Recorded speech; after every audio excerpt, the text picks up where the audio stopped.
because he accidentally ended up at the border and said, I made a wrong turn. Please let me turn around and go back to the border. I have guns in my truck. He had all of his worldly possessions, including his 3 U.S.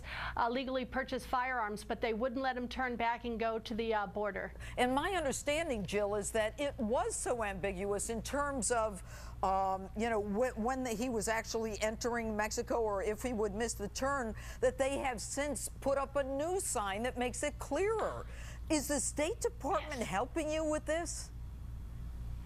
Well, I heard that Secretary of State John Kerry did say that he raised the issue when he was in Mexico. So we're hopeful that there is at least some dialogue between the United States and Mexico about Andrew's fight for freedom. He's being unjustly imprisoned and he needs to get home. Well, and now, Jill, your son, as I understand, suffers from PTSD. He's in jail now. How's he doing?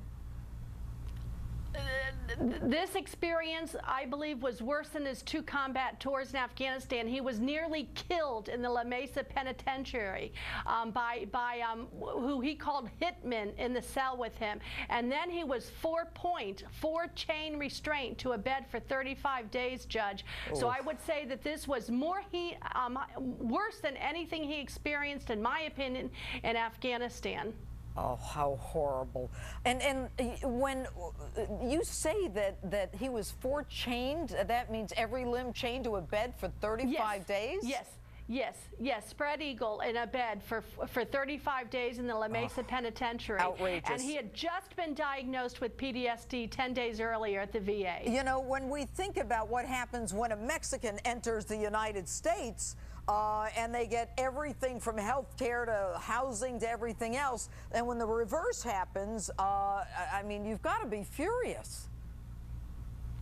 I'm outraged, and Andrew is still scared for his life and scared for his freedom. He's looking at 21 years. Oh, that's horrible. Quickly, what's with this? The Marine Corps have sent him a demand to show up to the U.S.?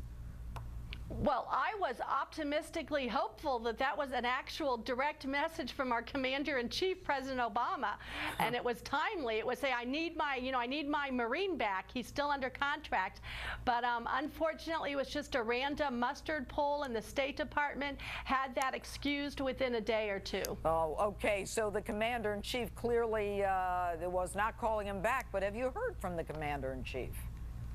No, I have not, but we have a WhiteHouse.gov petition, Judge, and I need 100,000 signatures by the end of this month because it will require the White House to respond to the petition that states demand release of Sergeant Thamoressi from a Mexico jail. So please, America, if you could stand behind that and support that petition.